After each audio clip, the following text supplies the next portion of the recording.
নমস্কার দর্শক, একটি 2 থেকে 3 বছরের মালটা গাছে 50 থেকে 60টি মালটা হতে পারে।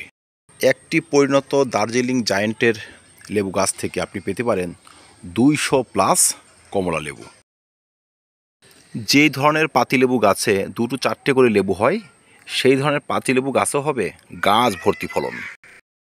আর এই সব তখনই সম্ভব যখন ফুল আসার আগে আমরা বিশেষ কয়েকটি রোগকে গাছ থেকে বিদেয় করে দেব। সারিয়ে তুলব লেবু গাছের বিশেষ সমস্যাগুলোকে। যেই সমস্যাগুলো লেবু গাছে ফুল আসতে বাধা সৃষ্টি করে, ফল হতে বাধা সৃষ্টি করে। তো আসুন দেরি না করে ভিডিওটি কন্টিনিউ করা যাক। যেই সমস্যাগুলো লেবু গাছের ফুল আসতে বাধা সৃষ্টি করে, এর মধ্যে 1 নম্বরে হচ্ছে ক্যাঙ্কার বা মরচে পড়া রোগ। দর্শক, এই দেখুন ক্যাঙ্কার কাকে বলে। লেবু গাছের নতুন পুরনো সব ধরনের পাতাতে কিন্তু এমন হলুদ বা বাদামি রঙের, ধূসর রঙের সিড দেখতে পাবেন। এই সিড কখনো কখনো এই সমস্ত পাতাতে সীমাবদ্ধ থাকে, কখনো পাতাকে অতিক্রম করে চলে যায় কচি কচি ডালে, কখনো বা ফলে এই ধরনের ক্ষত দেখা যায়। যেই গাছে এই ধরনের ক্ষত সৃষ্টি হয়, সেই ধরনের গাছে কম পরিমাণে ফুল আসে, ফুল থেকে ফলে পরিণত হয় না, বা ফলে পরিণত হলেও সেই ফল ঝরে যায়, পরিপক্ক ফল পর্যন্ত ক্ষতিগ্রস্ত হয় এই ধরনের ভয়াবহ সমস্যায়। ক্যাঙ্কার হচ্ছে ছত্রাক গঠিত একটি ভয়াবহ সমস্যা। বিভিন্নভাবে ক্যাঙ্কার গাছে আক্রমণ করে। ক্যাঙ্কার আক্রান্ত গাছ যদি এর টাচে থাকে তবে হতে পারে, বাতাসের সাহায্যে হতে পারে, বা গাছ ভিজিয়ে বারবার জলের ব্যবহারও হতে পারে। আপনার মাটিতে সমস্যা থাকলে সেই মাটির টাচে যদি কোনো ডাল থাকে তবে এই ধরনের সমস্যা হতে পারে। লেবু গাছের কচি পাতা যখন লিফ মাইনার নষ্ট করে দেয় বা ম্যাপ পোকায় নষ্ট করে, সেই পাতা শুকিয়ে ক্যাঙ্কারের মতো ক্ষতের সৃষ্টি করে। তো যাই হোক দর্শক, এই ধরনের ক্ষত গাছ থেকে প্রথমে সারাতে হবে। এবার আসুন জেনে নিই তার চিকিৎসাটা কী হবে। ক্যাঙ্কার যেহেতু ছত্রাকবাহিত একটি রোগ, তাই এখানে একটি ছত্রাকনাশক স্প্রে করতে হবে। যে ধরনের ছত্রাকনাশক এই ধরনের সমস্যায় ভালো কাজ করে, এর মধ্যে একটি হচ্ছে টাটা ব্লাইটক্স। যে কোনো কপার জাতীয় ছত্রাকনাশক আপনারা এখানে স্প্রে করতে পারেন। ব্লু কপার ভালো কাজ করে, ব্যবহার করতে পারেন এমিস্টার টপ। 1 লিটার জলে 1.5 থেকে 2 গ্রাম টাটা ব্লাইটক্স 15 দিনের ব্যবধানে 2 থেকে 3 বার স্প্রে করলে এই রোগ সেরে যায়। যাদের হাতে এমিস্টার টপ রয়েছে, আপনারা 1 লিটার জলে 1 ml এমিস্টার টপ 10 দিনের ব্যবধানে 2 থেকে 3 বার স্প্রে করবেন। ক্যাঙ্কার এমনই একটা রোগ, যে পাতাতে একবার হয়ে যায় সেই পাতা কিন্তু সেরে ওঠে না। তাই সেই পাতা তো ঝরেই যাবে, কিন্তু তার চিকিৎসা করার ফলে নতুন করে পাতা সংক্রামিত হবে না, সেই পাতা সুস্থ এবং সতেজ থাকবে। যে ডালে বা যে ডালের অগ্রভাগে ক্যাঙ্কার জড়িত কারণ ভয়াবহভাবে লেগে গিয়েছে, সেই ডালটি গাছ থেকে কেটে বাদ দিতে হয়। এতে পরবর্তী ডালের সংক্রমণ রোধ করা যায়, গাছ আবার সুস্থ সতেজ হয়ে ওঠে। লেবু গাছের ফুল আসতে বাধা সৃষ্টি করে যে সমস্ত রোগ, এর মধ্যে 2 নম্বরে হচ্ছে ডাল মরা রোগ বা ডাইব্যাক্ট। ডাইব্যাক্টও বিভিন্ন কারণে হয়। প্রথম ডাইব্যাক্ট আসে ক্যাঙ্কারের কারণে। ক্যাঙ্কার পাতা থেকে ডালে সংক্রামিত হয়, সেই ডাল শুকিয়ে যায়। 2 নম্বরে ডাইব্যাক্ট আসে শিকড়ের সমস্যা হলে। বহুদিন ধরে যদি আমরা একই টবে গাছ রেখে দিই, সেক্ষেত্রে শিকড়ে ছত্রাক সংক্রমণ হয়, শিকড় ড্যামেজ হয়ে যায়, তার এফেক্ট পড়ে পাতায়, এফেক্ট পড়ে ডালে, ডাল শুকিয়ে যায় এবং সেই ডাল থেকে নতুন করে ফুল আসে না, সেই গাছে নতুন করে ফল আসে না। ডাইব্যাক্ট আক্রান্ত ডাল প্রথমে গাছ থেকে কেটে বাদ দিতে হবে। শিকড়ের সমস্যা হলে শিকড়ে ব্যবহার করতে হবে ছত্রাকনাশক। টাটা ব্লাইটক্স ঢেলে ব্যবহার করতে পারেন, বা আপনারা 1 লিটার জলে 2 গ্রাম করে চুন 1 মাসের ব্যবধানে 2 থেকে 3 বার ব্যবহার করতে পারেন। শিকড়ে অধিক সংক্রমণ হলে গাছটি রিপোর্ট করে পুনরায় নতুন মাটিতে বসাতে পারেন। এতে নতুন ডাল ডাইব্যাক্ট আক্রান্ত হবে না, গাছে আবার প্রচুর পরিমাণে ফুল নিয়ে আসবে। 3 নম্বরে হচ্ছে ম্যাপ পোকা বা লিফ মাইনারে আক্রমণ। লেবু জাতীয় গাছের একটি কমন সমস্যা হচ্ছে লিফ মাইনার।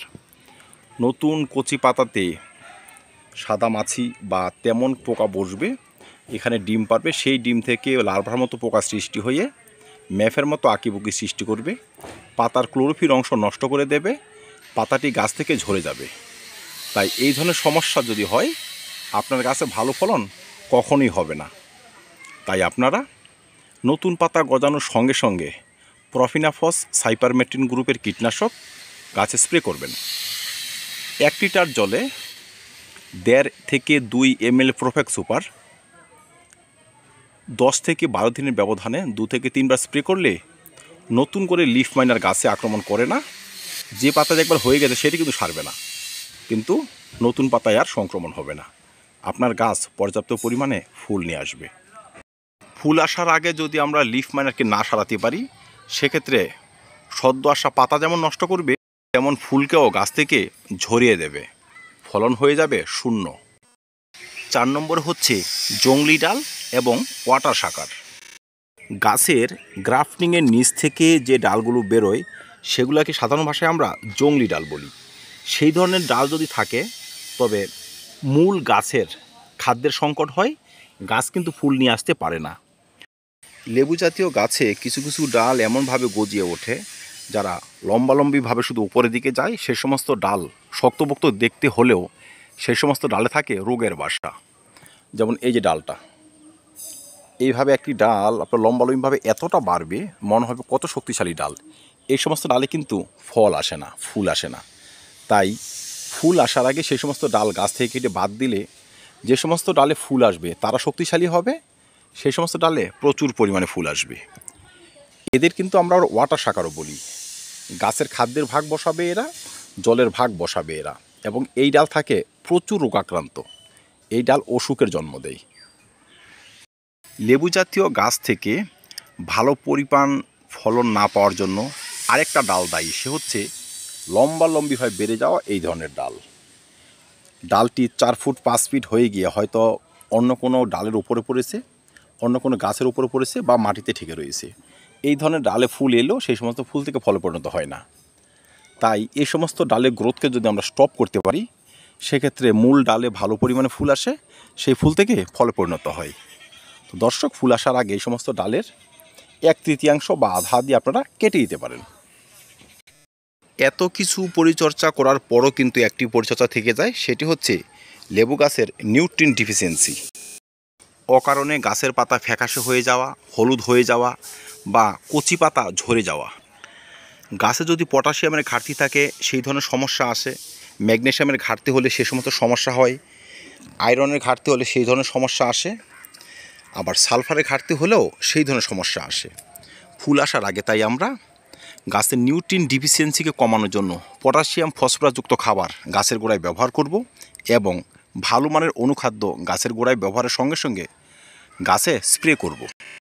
একটি 20 থেকে 25 ইঞ্চি টবে 10 থেকে 15 গ্রাম লাল পটাশ, 10 গ্রাম থেকে 15 গ্রাম সিঙ্গেল সুপার ফসফেট, 10 থেকে 12 গ্রাম জৈব দানা অনুখাদ্য, সঙ্গে সামান্য সর্ষের খোল, সামান্য শিং চাচা হাড়গুঁড়া বার করে আর গাছে স্প্রে করব ভালো মানের একটি অনুখাদ্য সঙ্গে বোরন মিশিয়ে।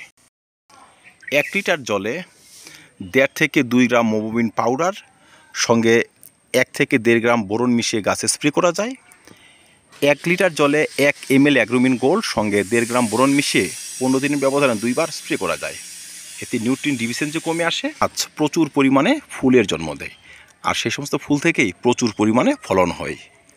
1 থেকে 200টি কমলা লেবু চান, সারা বৎসর পাতিলেবু গাছে ভরে রাখতে চান, ফুল আসার আগে এই ধরনের পরিচর্যা সারুন, আপনাদের আকাঙ্ক্ষিত ফল আপনারা অবশ্যই পাবেন। আর এই সময় টবের মাটি সবসময় ময়শ্চার ভাব রাখবেন, কারণ চড়া রোদের হাত থেকে গাছকে রক্ষা করার জন্য টবের মাটি ময়শ্চার ভাব খুবই প্রয়োজন। দর্শক, আর 2 থেকে আড়াই মাস পর গাছ চলে যাবে ডরমেন্সিতে। এর আগে করুন এই ধরনের পরিচর্যা, তবেই দেখবেন সাকসেস। প্রতিটা গাছে হবে বাম্পার লেবুর ফলন। তো ধন্যবাদ, দেখা হবে অন্য ভিডিওতে অন্য কোনো টপিক নিয়ে। ভিডিওটি ভালো লাগলে লাইক এবং শেয়ার করবেন, চ্যানেলটি সাবস্ক্রাইব করে পাশে থাকবেন। ভিডিও দেখার জন্য অসংখ্য ধন্যবাদ।